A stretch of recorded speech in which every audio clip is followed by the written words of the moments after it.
Enforcement directorate కి India పక్ష కూటమిలు కనిపిస్తాయి తప్ప కేసీఆర్ ఎందుకు కనిపిస్తలేడు? తెలంగాణ రాష్ట్రంలో అనేక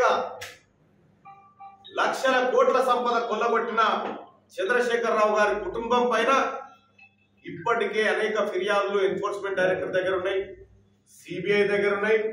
కానీ కేంద్ర ప్రభుత్వం ఎందుకు ఆయన పైన చర్యలు తీసుకుంటలేదు చెప్పాలి. నరేంద్ర మోడీ గారు, కేసీఆర్ ఇద్దరు చీకట్లో ఒకే ముంగడి కప్పుకొని మాట్లాడుకునేటువంటి వ్యక్తులని ఇప్పటికే తెలంగాణ సమాజానికి, దేశ ప్రజలకు కూడా అర్థమైంది.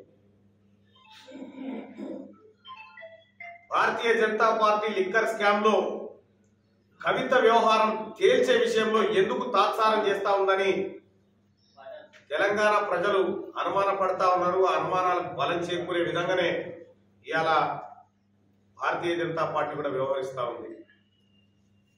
అంటే మీకు చీకటి దోస్తులకు ఒక న్యాయం, ప్రజాస్వామ్యయుతంగా మీకు వ్యతిరేకంగా పోరాడేటువంటి పార్టీలకు మరో న్యాయం అనే విధంగా భారతదేశంలో ప్రస్తుత పరిణామాలు ఉన్నాయి.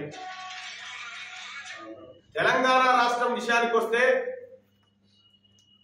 రాబోయేటువంటి పార్లమెంట్ ఎన్నికల్లో భారతీయ జనతా పార్టీ, కాంగ్రెస్ పార్టీ మధ్యనే వారుండబోతా ఉంది.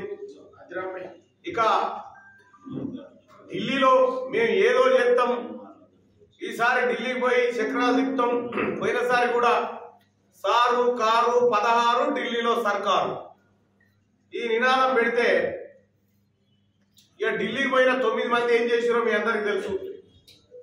పార్లమెంట్ లో నిరసన తెలపకుండా పార్లమెంట్ క్యాంటీన్ కాడ నిలబడి ప్లకార్డులు పట్టుకున్నటువంటి చరిత్ర మన బీఆర్ఎస్ ఎంపీలని. ఇప్పుడు మళ్ళీ తెలంగాణ రాష్ట్రానికి బీఆర్ఎస్ పార్టీ ఢిల్లీలో రక్ష అనేటువంటి